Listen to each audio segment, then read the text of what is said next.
Welcome back to Homestead on the Hill. Today we are making the simple 1-to-1 flour gluten-free sourdough artisan loaf. We are starting with 290 grams of water into a mixing bowl. We're going to take and heat that water up. I pop mine in the microwave for a minute. You can also heat up on the stove. And then we are going to measure out our psyllium husk to mix into that. I like to use whole psyllium husk. You can also use psyllium husk powder. I have both measurements available, but for whole psyllium husk, we're going to be using 15 grams. And of course, I don't always nail that measurement right on the first try. But once that water is warm, we're gonna go ahead and whisk that psyllium husk into our water. If you're using powder, you're gonna need to whisk a little more vigorously to avoid clumping. Whole psyllium husk whisks in a little better. I do have a whole video on that. If you need, I will link it in the description below. Once that's mixed together, we're gonna get our flour measured out. I like to use the Bob's Red Mill. Pamela's brand is also a great option for this recipe. So we're gonna go ahead and measure out our flour, and we are going to be using 280 grams of your 1-to-1 gluten-free flour blend. You just want to make sure that that blend has xanthan gum in it or guar gum and is actually a 1-to-1 or technically a 1-to-1 substitute for wheat flour. Then we're going to add in our salt, our 10 grams of salt, and our 6 grams of baking powder. The recipe also does give the option of using apple cider vinegar instead, but we are not doing that in this bread making today. Once we have those dry ingredients measured out, we're going to bring back that bowl of psyllium husk that has now formed a gel and measure out our 20 grams of maple syrup. And we are going to then add in our 180 grams of sourdough starter. So we'll go ahead and get that measured out. All of this is just going right into that psyllium husk gel. And then we are going to give it a good whisk. And we are going to whisk that all together till it is nice and well combined.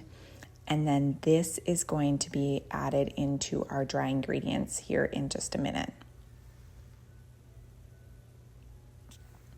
I like to use my KitchenAid stand mixer for mixing up this dough. It makes it far easier, but I do always receive the question, can I mix my dough up by hand? And you most certainly can.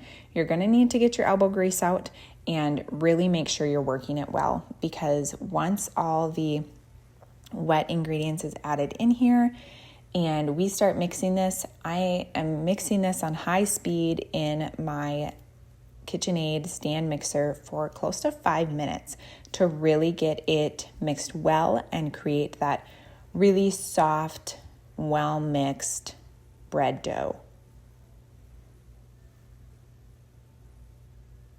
You're going to go ahead and start your stand mixer off slowly, of course, to make sure you're not just throwing flour everywhere.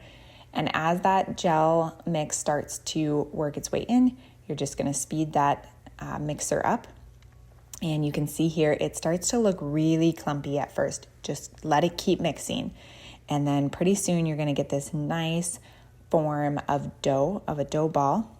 And then we're going to get set to bring this dough ball out onto the counter.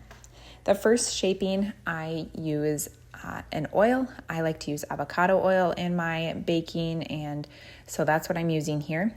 I'm just using oil on my hands and a little bit on the counter. You don't want too much or it's really hard to handle your dough, but just enough so it's not sticking. We're gonna go ahead and flatten out your dough here, and then we're gonna grab the edge and fold it in half.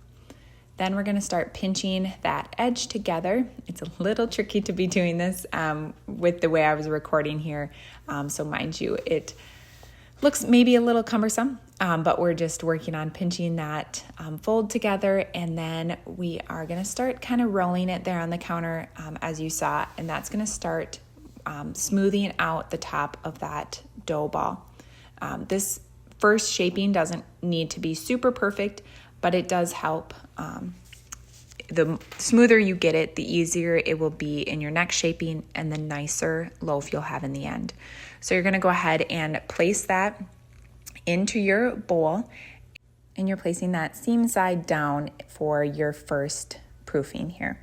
Cover that with some plastic wrap, which is what I prefer, or a wet towel is fine too. Now, full transparency here, I forgot to record the second shaping for you of that 1-to-1 flour recipe. So I am showing you here a different recipe of mine, which is the sprouted grain loaf, but the second shaping is identical. So I, again, just went ahead and flattened that dough out a little bit, folded it in half, and now I'm working on pinching that seam together. This specific dough recipe is a little bit harder to pinch together because of the sprouted grains in there.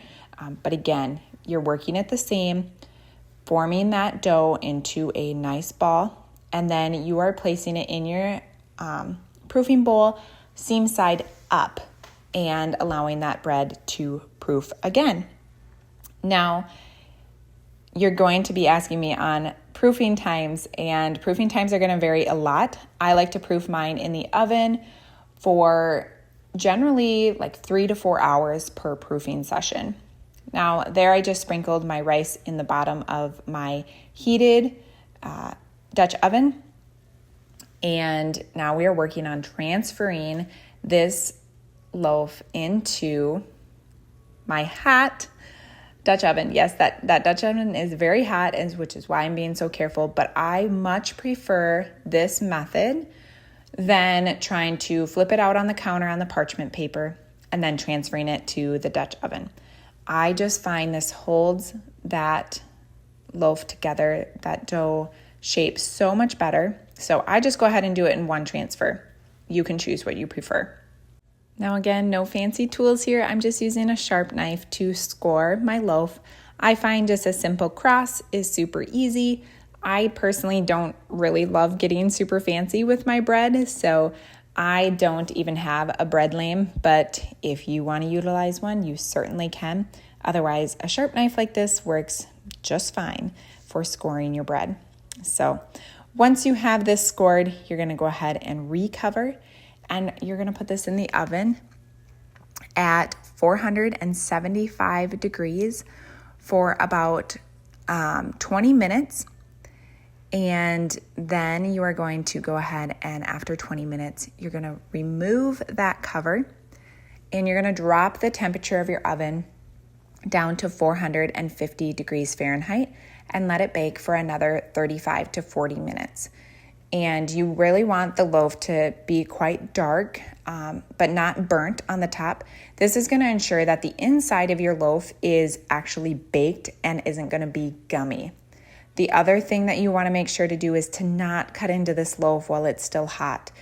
Doing those two things are really just going to ensure that you have the best crumb in your bread and not a gummy mess when you want to go and cut it and enjoy this so super soft, delicious, flavorful sourdough loaf.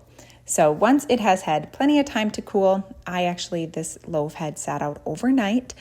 I baked it in the evening, and you can go ahead and cut into it and look at how beautiful the inside of this loaf is. It is just to perfection. The crumb is beautiful. It's not gummy, and it has just an incredible flavor. So I'll go ahead here and cut you a slice so that you can see just what this bread looks like when you go ahead to pull it apart, take the first bite of this loaf. You're going to love it. So that is how we make this simple 1-to-1 flour sourdough loaf. I hope this instructional video has been incredibly helpful, and I do hope that you come back and check out more of my gluten-free sourdough videos here at Homestead on the Hill. Amen.